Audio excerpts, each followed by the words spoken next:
Hey guys, hope all is well. So today we're going to talk about a quick contrary movement that you can do over your minor sixth chord. All right. So let's just say we're in the key of, all right, C sharp. Okay.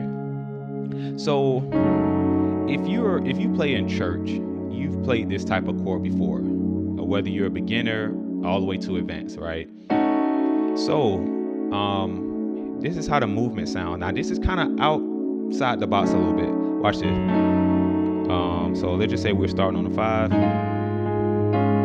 No beat.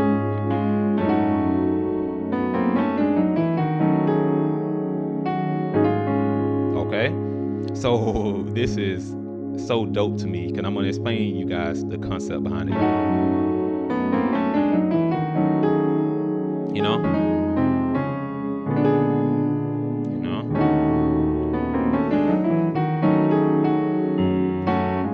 So, of course, that sounds a little bit different than what you guys usually play, right? Usually you hear some type of walk down, you know. You guys hear that, which is pretty cool, but this is just something that can kind of, I don't know, I guess you can hide this in your toolbox of tricks, here and there. That's what I want to do. I want to give you guys all kind of concepts so you can just, pick and choose what you want to do. So, like I said, we're in the key of C sharp. Now, we're on this minor 6, which is the 4, right? The 4 minor 6. Moving forward, I want you guys to think of a minor 6 as a dominant chord too, right? So check this out. If we're on the 4, or even if we're on the 2, but we're playing that minor 6, go to your flat 7 and watch this. It turns it into a dominant chord, right? And we actually use that flat 7 to play the minor 6, okay? So I hope I'm not confusing anybody. When it comes to this chord, we play it over the 2, the 4, the flat, or the flat 6, but we also play it over that flat 7. And we need to understand that makes it that's a B7. Sorry about that. I had like a brain freeze. But yeah, so that's a B7. And of course, for me, a lot of times I say, well, what can I do on that? So for that split second, I go to the key of B.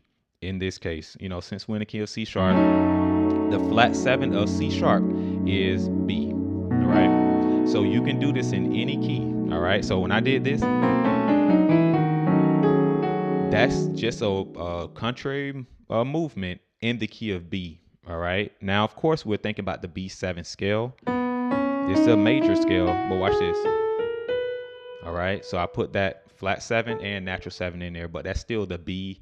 That's still a B7, scale. So here we go.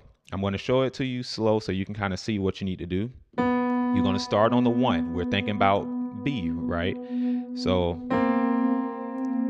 we're going to play that 7, the natural 7, and the flat 2. Barry Harris talk about this a lot, and I actually talk about this in some of my courses. At least the course I was talking about the family of 4 dominants. You want to know your half steps when you're thinking about your your dominant scales. All right, here we go.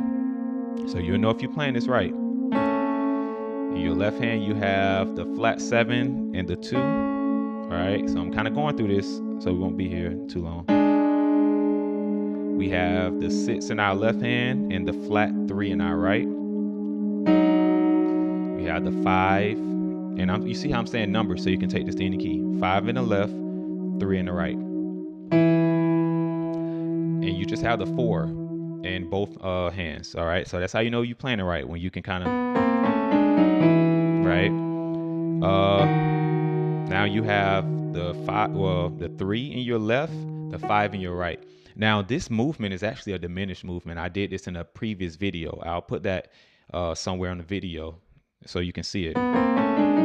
So this is kind of cool that I actually took a diminished or a dominant concept, but it's over a minor 6, so that's why I actually wanted to break that down today. I wanted to show you guys that you can take one thing you do and in a different context, but just kind of change it, rewrap it, put it somewhere else, right? So this is kind of dope. So here we go.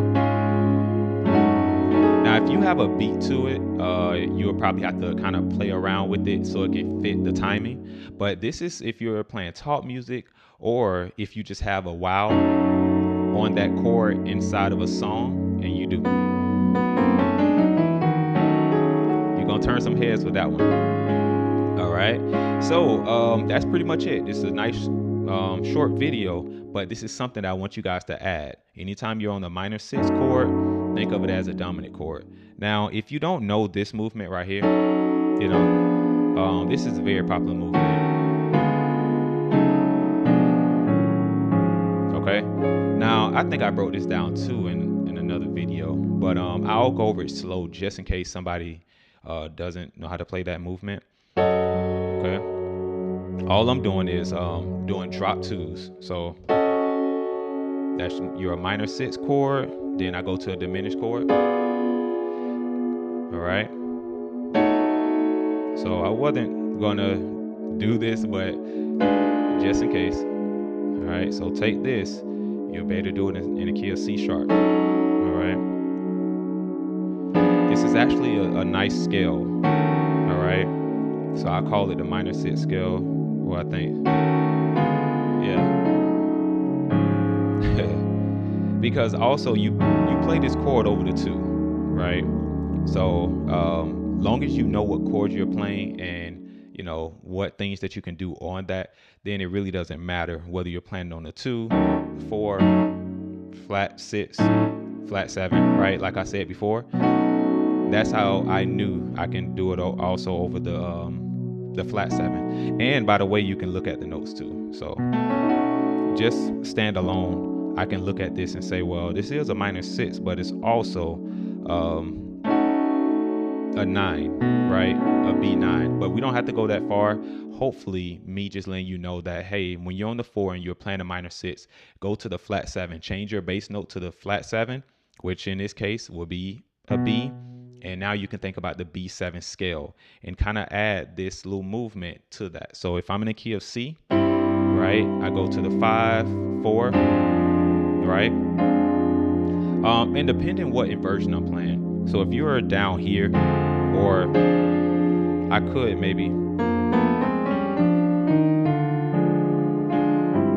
okay? So like I said, it sounds different, but I still think it's dope.